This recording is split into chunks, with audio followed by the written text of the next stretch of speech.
All right. So, good morning, students. This is the next part of the same chapter, that is chapter number 2, the flower, right? In the previous lecture, what we have studied in the previous lecture, I have explained you what are seeds and what are the subdivision of seed, what are the parts of seed. So, let's go with a quick revision of that first. Seed is what? I had already explained to you all that seed क्या है. Seed मैंने बताया था ना कि जब fertilisation का process होता है तो ओवरी जो होती है वो फ्रूट में कन्वर्ट हो जाती है और जो ओव्यूल्स होते हैं वो किस में कन्वर्ट हो जाते हैं, वो सीड्स में कन्वर्ट हो जाते हैं. तो seeds are actually the fertilised ovule. जो ओव्यूल फर्टिलाइज्ड हो के बाद मीन्स फर्टिलाइजेशन के बाद जो ओव्यूल है, जो फर्टिलाइज्ड ओव्यूल है, उनको कहा जाता है सीड्स. अब हमने सीड के बारे में स्टडी किया कि सीड क्या है. वो बिगिनिंग किसी भी प्लांट की न्यू जर्मिनेशन की बिगिनिंग को मार्क करती है. Seed is further divided into 3 parts, that is seed coats, embryo and endosperm. Seed coat क्या है? That is a protective layer. Embryo is further divided into the 3 part, radicle, plumule and cotyledons, right. Cotyledons जो कि क्या करते हैं, seed leaves बनाते हैं. प्लम्यूल्स baby shoot form करते हैं, later on shoot system form करते हैं. एंड रेडिकल्स क्या करते हैं, वो बेबी रूट फॉर्म करते हैं. एंडोस्पर्म वो किसी में प्रेजेंट होता है, किसी में नहीं प्रेजेंट होता है. The function is to store the food, right. So these were the subdivisions, these were the parts of the seeds that we had discussed in the previous chapter as well as in the previous video, and as well as we have discussed about the types of seeds. That is, depending upon the presence of cotyledons, the seeds are divided into two types: dicot seeds and monocot seeds. Dicot means having 2 cotyledons and monocot means having 1 cotyledon, right? So this much we had already studied in the previous lecture. So now today what we are going to study, today we are going to discuss the new topic, that is the dispersal of fruits and seeds. Now what do you understand by the term dispersal? Dispersal का मतलब क्या होता है? जैसे अगर मैं अपने हाथ में सीड्स लूँ और उसको इस तरह से फैला दूँ पूरे में, तो वो क्या है? That is known as dispersal. तो फ्रूट्स और सीड्स का डिस्पर्सल क्या है? तो distribution of fruits and seed, fruit और सीड्स का डिस्ट्रीब्यूशन जो है उसको क्या कहते हैं? Away from the parent plant. Means parent plant से सीड्स और फ्रूट का डिस्पर्सल जो होता है, डिस्ट्रीब्यूशन जो होता है, that is known as the dispersion of fruits and seeds. Now what are the advantages of seed dispersion? Seed dispersion की जरूरत क्यों है, इसकी एडवांटेजेस क्या है? So it ensures the wide distribution of the seed. Means अगर seed इसकी advantage क्या है कि जब डिस्पर्सल होता है तो सीड्स जो होती हैं वो दूर दूर तक के डिस्ट्रीब्यूट हो जाती हैं. It ensures the survival of large number of seedlings under favorable condition, and obviously when the seeds are distributed at a long distance to different places, तो जो उन seeds का survival है उनको favorable condition जहाँ पे भी मिलेगी वहाँ पे वो seeds क्या करेंगी? survive करेंगी.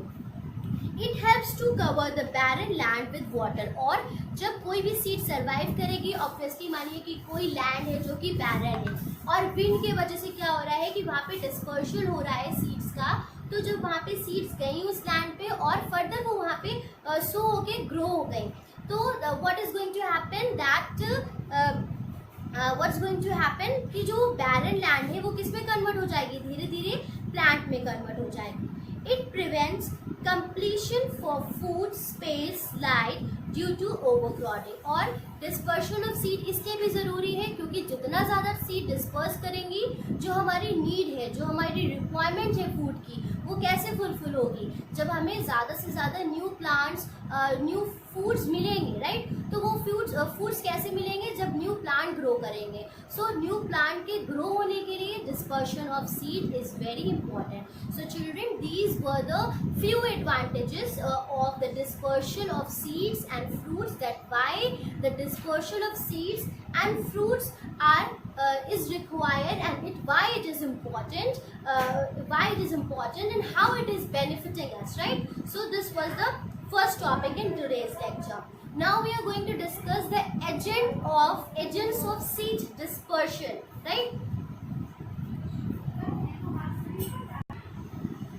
All right. So the second topic is the इसी का सब टॉपिक है हमारा dispersion of fruits and seed पे। Agents of seed dispersion means हमने पहले पॉलिनेशन के बारे में पढ़ा, जहाँ पे पॉलिनेशन डिफरेंट एजेंट से हो रहा था, वाटर से हो रहा था, प्लांट से हो रहा था, इंसेक्ट से हो रहा था, ह्यूमन बीइंग से हो रहा था। Right, now we are going to discuss the agents of seed dispersion. अब सीड कैसे डिस्पर्स होती है, तो wind, water, animal, they help in the dispersion of seed to distance places. मतलब दूर दूर की जगह पे किस तरह से सीड डिस्पर्स हो रही है, हवा, पानी और एनिमल की वजह से। Seed disperse bye the wind. अब जो सीड्स, जैसे हमने पॉलिनेशन के केस में पढ़ा कि जो प्लांट्स होते हैं उनकी कुछ स्पेशल कैरेक्टरिस्टिक्स होती है depending upon the agents through which they are being pollinated. तो सिमिलरली हमारा विंड्स में भी होता है कि जो सीड्स हैं जो हवा से डिस्पर्स्ड होती है, ऑब्वियसली हवा उन चीज़ों को उड़ा पाएगी जो बहुत हल्की हो, फेदरी हो। तो जो सीड्स बहुत लाइट वेटेड होती हैं उनका डिस्पर्शन कैसे होता है, विंड के थ्रू होता है। जैसे some seeds like drumsticks, cinchona, poppy seeds, sunflower seed, cotton seed, etc. These seeds are having the hair tufts or wing to fly or float in the air. मतलब ये seeds इतनी हल्की होती हैं और बहुत feathery होती हैं ताकि ये air के साथ float कर सके, right? जो सीड्स हवा से जो तो मैंने बता दिया कि जो हवा से डिस्पर्स्ड होती है, the seed which are dispersed by the wind. अब हम बात करेंगे कि जो पानी से सीड डिस्पर्स्ड होती है वो स्पॉन्जी होती है and they are having the fibrous outer coat, for example lotus and coconut, right. Then the seeds which are dispersed by the animal, they have hook, spines. जो एनिमल्स के through dispersed होती हैं वो कैसी होती हैं, हुक होते हैं, उसमें स्पाइन्स होते हैं, so that they get attach to the body of the animal. और जब उनकी स्किन से अटैच हो जाते हैं और जब वो एनिमल एक प्लेस से दूसरी जगह पे ट्रैवल करते हैं तो अपने साथ उन सीड्स को भी क्या करते हैं, ले जाते हैं और डिस्पर्स करते हैं, राइट। सो ये तीन एजेंट्स हमने पढ़े कि what are the agents of seed dispersion. तो which the first topic was कि dispersion of fruits and seeds क्यों इम्पॉर्टेंट है, उसकी एडवांटेजेस क्या है। Then we have discuss the agents of seed dispersion. तीन एजेंट्स हो गए हमारे, विंड, वाटर एंड एनिमल। जो विंड से डिस्पर्स्ड होती हैं, what are the characteristic of those seeds, what are the characteristic of seeds which are dispersed bye wind as well as with animal. This much we have discussed till now, right? Now the next topic which we are going to study, this is another very important topic of this chapter, that is seed germination. And as we had already discussed about the seed and its parts, right? So today we are going to discuss about seed germination. Seed germination क्या है, seed का grow करना। जैसे आप सबने school में activity करी थी कि आप लोगों ने एक सीड की थी और उसको पॉट में सो किया था, राइट। तो सीड जर्मिनेशन क्या है, उस सीड का जो वो ग्रो होती है, that process is known as seed germination. It is a process by which dormant and inactive embryo in the seed becomes active and grows into a seedling. For example, अगर हम एक चने का एग्जाम्पल लेते हैं, example, और वो चना क्या है, वो एक सीड है जो कि डॉर्मेंट स्टेज में है, इनएक्टिव स्टेज में है, राइट। तो अब जब हम उसको सो करेंगे तो because of water, favourable condition and favourable temperature क्या होता है कि वो बर्स्ट होके सीडलिंग में ग्रो करने लगती है। So this entire process in which the seed from the inactive stage, from the inactive embryo becomes active and grow into a seedling. That process is known as what? That process is known as seed germination. That process is known as seed germination, right? जहाँ पे seed अपनी dormant stage से क्या कर रही है, seedling में grow हो रही है। That process is known as seed germination. Now we have discussed the definition of seed germination. Now what is the process of seed germination?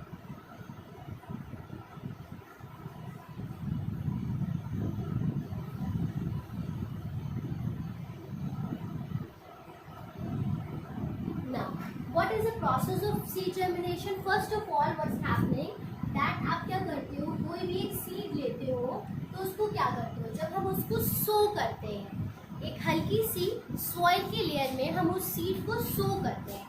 फिर आफ्टर दैट व्हाट हैपेंस, जब हमने इस सीड को एक हल्की सी लेयर में सो किया, so because of getting moisture, water को ये क्या करती है, अब्जॉर्ब करती है। वाटर को अब्जॉर्ब करने के प्रोसेस को क्या कहते हैं, इम्बिबेशन कहते हैं। फिर जब ये वाटर अब्जॉर्ब करेगी, इसको प्रॉपर टेम्परेचर और ऑक्सीजन मिलेगा, ये 3 कंडीशंस हैं जो एक सीड जर्मिनेशन के लिए रिक्वायर्ड है। अगर हम इसको बहुत ज़्यादा अंदर मिट्टी में सो करेंगे, राइट, अगर बहुत ज़्यादा मिट्टी में अंदर इसको बोएंगे तो सीड जर्मिनेट नहीं करेगी, क्योंकि वहाँ पे क्या होता है कि प्रॉपर ऑक्सीजन उसको नहीं मिल पाता, राइट। तो हमें इसको प्रॉपर अमाउंट ऑफ वाटर देना है, moisture, proper amount of oxygen इसको मिलना चाहिए और फेवरेबल टेम्परेचर। तो जब ये सारी चीज़ें एक सीड को मिलती हैं तो क्या होता है कि व्हाट हैपेंड, सीड का जो सीड कोट होता है वो पानी अब्सॉर्ब करता है, पानी इम्बाइब करता है। This process is known as imbibition. और ये जो सीड कोट है, जो आउटर मोस्ट लेयर है, ये रप्चर कर जाती है, इट ब्रेक्स, ये टूट जाती है, राइट। और यहाँ से क्या होता है कि रेडिकल्स ग्रो करना इसमें से स्टार्ट होते हैं। और आपने पहले ही पढ़ा कि रेडिकल्स क्या करते हैं, रेडिकल्स जाके जो यहाँ से रेडिकल्स बने, जो रेडिकल्स यहाँ से निकले, उन्होंने क्या फॉर्म किया, उन्होंने फॉर्म किया हमारा रूट सिस्टम। तो इसमें से रेडिकल ग्रो करते हैं, क्यों, क्या फॉर्म करते हैं, रूट सिस्टम बनाते हैं, राइट। फिर उसके बाद क्या होता है, जो प्लम्यूल होता है, प्लम्यूल कैसे ग्रो करता है, ऊपर से क्या होता है, जो प्लम्यूल की ग्रोथ होती है, that forms a shoot system, right. Plumule grow करता है, फिर प्लम्यूल शूट सिस्टम फॉर्म करता है। फिर फर्दर जो कॉटिलेडन्स होते हैं और एंडोस्पर्म्स होते हैं, they store the food in the seed, और वो फर्दर आगे जाके सीड की लीव्स बनाते हैं। I will explain this with the help of the proper diagram also. फिर वो क्या करते हैं, when I am going to explain the types of germination, that is epigeal and hypogeal germination. फिर वो क्या करते हैं, कॉटिलेडन्स जो होते हैं वही फर्दर आगे जाके जो सीड लीव्स होती हैं उनको फॉर्म करते हैं। इनिशियली जो फूड होता है वो कॉटिलेडन में स्टोर होता है या एंडोस्पर्म में, जो कि इस डेवलपमेंट में ये जो पूरा प्रोसेस हो रहा है, इसमें एनर्जी फूड की ज़रूरत है, तो वो किसकी मदद से हो रहा है, जो फूड कॉटिलेडन में ऑलरेडी स्टोर है, right. So this is the entire process of the seed germination, कि किस तरह से फिर लीव्स फॉर्म होना शुरू होती है, फिर धीरे धीरे वो सीडलिंग्स, प्रॉपर सीडलिंग्स बन जाती है, फिर फर्दर उनकी ग्रोथ होती है into a plant. So this is the process of seed germination, कि सीड मैंने उसको सो किया आपने, फिर वो बर्स्ट हुआ, फिर वो धीरे धीरे उसमें रेडिकल प्लम्यूल का फॉर्मेशन हुआ, रेडिकल प्लम्यूल के बाद कॉटिलेडन्स बने, कॉटिलेडन्स जो थे उन्होंने लीव्स बनाई और वो सीडलिंग में कन्वर्ट हो गई, राइट। अब जो जर्मिनेशन है, जो सीड जर्मिनेशन है, वो 2 तरह के होते हैं, that is epigeal and hypogeal germination. Now what are epigeal germination? Epigeal germination वो है जिसमें जो कॉटिलेडन्स होते हैं, they come out of the soil, become green and form the first leaf of the seedling। Means ये जो cotyledons है ये क्या होते हैं, ये बाहर आ जाते हैं, सीड के बाहर आ जाते हैं और ये ग्रीन होके यही लीव्स फॉर्म कर लेते हैं। They synthesise the food for a short while and then shrivel off. वही क्या करते हैं कि फूड सिंथेसिस का प्रोसेस करते हैं, फिर उसके बाद they fall off, right. For example bean है, कैस्टर है, कॉटन सीड्स है, इसमें किस तरह का जर्मिनेशन होता है, इसमें एपिजियल जर्मिनेशन होता है। सीड जर्मिनेशन की बात कर रहे हैं तो सीड जर्मिनेशन क्या है, 2 तरह का है, that is epigeal and hypogeal.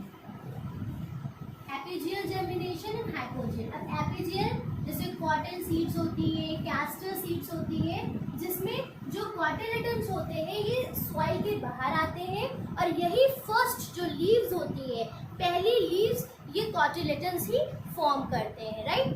Then what is hypogeal germination? Hypogeal germination वो है जहाँ पे कॉटिलेडन्स सॉइल के अंदर ही रहते हैं, मतलब ये हिस्सा, जैसे आप डायग्राम में देख सकते हो कि जब ये डायग्राम होता है तो ये जो पार्ट है ये सॉइल के बाहर आ जाता है एपिजियल में, और हाइपोजियल में क्या होता है कि कॉटिलेडन्स अंदर ही रहते हैं सॉइल के, they remain inside the soil and do not form leaves, और वो लीव फॉर्म नहीं करते। जो फर्स्ट लीव डेवलप होती है वो कहाँ से डेवलप होती है, जो शूट सिस्टम हमारा है जो कि प्लम्यूल से बन रहा है, उसी से ही लीव्स का फॉर्मेशन भी होता है। तो इस तरह के जो जर्मिनेशन होते हैं उनको क्या कहते हैं, उनको कहते हैं hypogeal germination. They are known as hypogeal germination. जैसे मेज है और ग्राम है, पीज है, इन सब में क्या होता है, हाइपोजियल जर्मिनेशन होता है, right.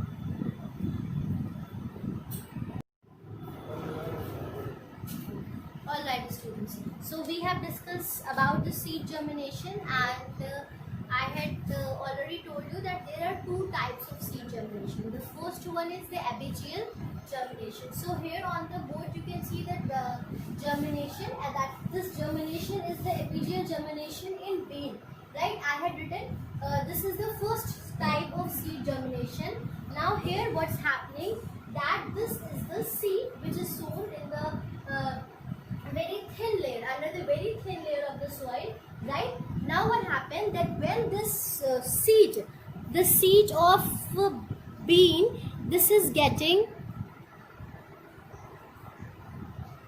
this receive proper moisture, oxygen and favorable temperature, favorable temperature. So ये क्या करती है, water imbibe करती है और ये बर्स्ट करती है। तो उसके बर्स्ट होने के बाद क्या होता है कि ये जो ये ट्यूब लाइक स्ट्रक्चर इसमें से फॉर्म हो रहा है, this is known as what, this is known as the radical. जो मैंने आपको ऑलरेडी पढ़ाया कि रेडिकल क्या करते हैं, रेडिकल रूट सिस्टम फॉर्म करते हैं। तो यही रेडिकल नीचे जाके क्या करेगा, ये जो रूट सिस्टम हमारा है इसको फॉर्म करेगा, राइट। उसके बाद क्या होता है, सेकेंड स्टेज में ये अभी और ग्रो कर रही है। फिर थर्ड स्टेज में क्या हुआ कि प्लम्यूल, अब ये जो ऊपर से स्ट्रक्चर निकल रहा है ये शूट सिस्टम फॉर्म करेगा और ये क्या बन जाएगा, ये प्लम्यूल है और ये क्या बनाता है, ये शूट सिस्टम बनाता है।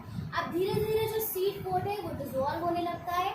फिर वहाँ से क्या फॉर्मेशन होते हैं, ये जो है ये कॉटिलेडन्स है जो स्टोर क्या करते हैं, फूड स्टोर करते हैं। और लेटर ऑन लास्ट स्टेज में ये जो दो लीव लाइक स्ट्रक्चर्स हैं ये सीड लीव्स बनाते हैं और यहीं से ही फर्दर लीव्स फॉर्मेशन होता है, राइट। सो ये क्या है, ये कॉटिलेडन्स है। ये जो रूट सिस्टम बना ये पूरा हमारा किससे बना था, ये हमारा रेडिकल से बना था।